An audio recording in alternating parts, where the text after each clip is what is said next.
streets would have had me hiding out in a small town. My Montreal connects stand up, not far down. The ones that you get and get stories from, they all clowns. I am a war general, seasoned in little snippet there of one of Drake's diss tracks just coming out. The Heart Part 6 is what that one is called. Ladies and gentlemen, we're going to get into Drake in just a second, but I want to tell you about Wikipedia for a second. You guys use Wikipedia. As you listen to Drake in the background here, you guys use Wikipedia.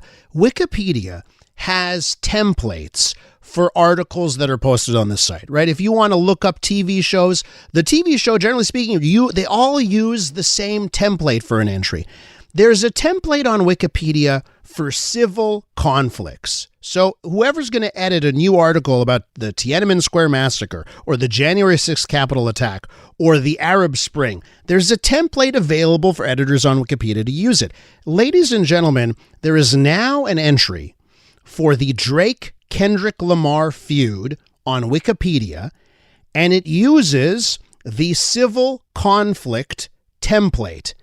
And you know what? At this point, it kind of sort of makes sense. There is this rap beef going on between two of the biggest names in rap music right now, Canadian artist Drake, American rapper Kendrick Lamar. And of course, this morning, the news broke that there was a shooting at Drake's property outside of Toronto. Let's find out about all of this, the Montreal connection with Erik Leijon, Montreal music journalist who's on the line. Eric, welcome back to the show. Hey, thanks for having me, Elias. You know, when we booked this interview yesterday, I really thought we'd have, a chuckle and we'd have a lighthearted way of looking at this. And then, of course, there's a shooting this morning. Why don't you, can you take it from the start here? For people that just keep seeing headlines, I'm seeing it on the news channels, the headlines over this, but don't really know where it all came about. Why don't you tell our listeners what this beef is all about? Sure. So at this point, it goes back probably, a decade, maybe even more. It's clear that Drake and Kendrick Lamar, the two biggest rappers in the world, do not like each other and have not liked each other. Their respective camps have not liked each other for a very long time. And for the longest time, there was sort of what's been described as a Cold War between the two, where they haven't really gone after each other.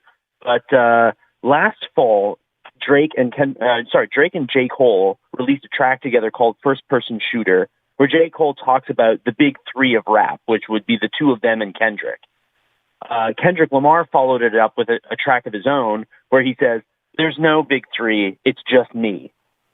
Drake, as you know, has an ego as big as the CN Tower. He did not take that line down. He followed up with his own tracks, Push Ups and Tailor Made Freestyle, where he basically makes fun of Kendrick Lamar for being short and having small feet, because Kendrick also has, called himself the big stepper at times.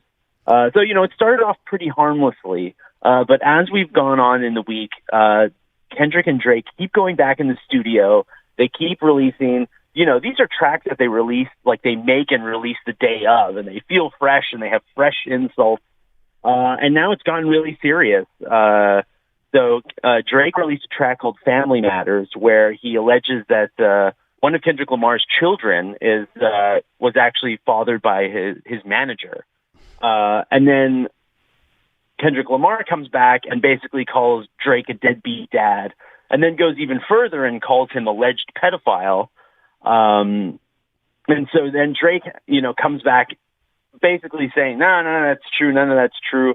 And then saying that, Kendrick has, potentially committed domestic violence against his wife. So it started off as sort of like fun and silly, and now it's gotten, very serious, where they're both alleging, very serious crimes against each other. So, Eric, 30 years ago, East Coast, West Coast, Biggie, Tupac, battles that sometimes end up in violence in the rap world have happened before. Just in my mind, thinking about, the 2020s, there's so much money involved. And I still can't get my head around how this can actually end up, once again, we end up in violence. Are you surprised about the news of this morning?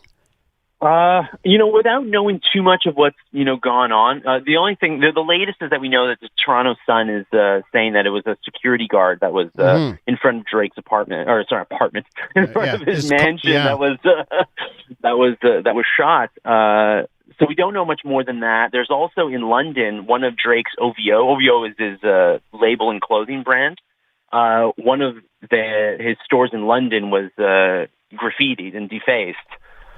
Mm-hmm. So, we don't know if these things are fan related, if they're, between the respective camps. Mm-hmm. But I think the one thing that is worrisome and a little different than in the 90s. In the 90s, it was really, amongst them, and obviously it ended, terribly with the deaths of Notorious B.I.G. and Tupac. But in this case, we have, fans that we've seen have, gone out and will actually do things. And that's sort of the scary part. That if these fans, these hardcore fans have been activated, Is it simply, so, rap wars, not new, but rap wars plus the power of social media, that's the difference? Yes. And you know what? A lot of critics have said that, some of these diss tracks that have been made by Drake and Kendrick are almost speaking to their fan bases rather than at each other. They're trying to come, at this point, a lot of the insults that have been, thrown in these songs, we don't really know, what's true and what isn't. And that's almost beside the point. The point is to really, catch the other person, looking bad, say something that really energizes the fan base.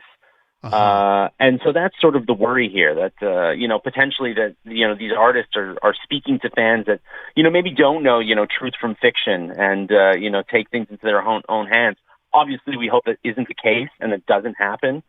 Yeah. But, we just don't know at this point. Last week, there was a concert, Flo Milli was opening for Gunna, and fans were just throwing things at her on stage, and she had to run off the stage. So, fans, sometimes take things, a step too far, and we just, we hope that doesn't happen here. What's your inkling, or maybe you've got the knowledge here, in real life, if Drake and Kendrick Lamar were to bump into each other at a mall, would they just have a nice, pleasant conversation? Or do they actually really hate each other in real life? Is this for show, or is it for real?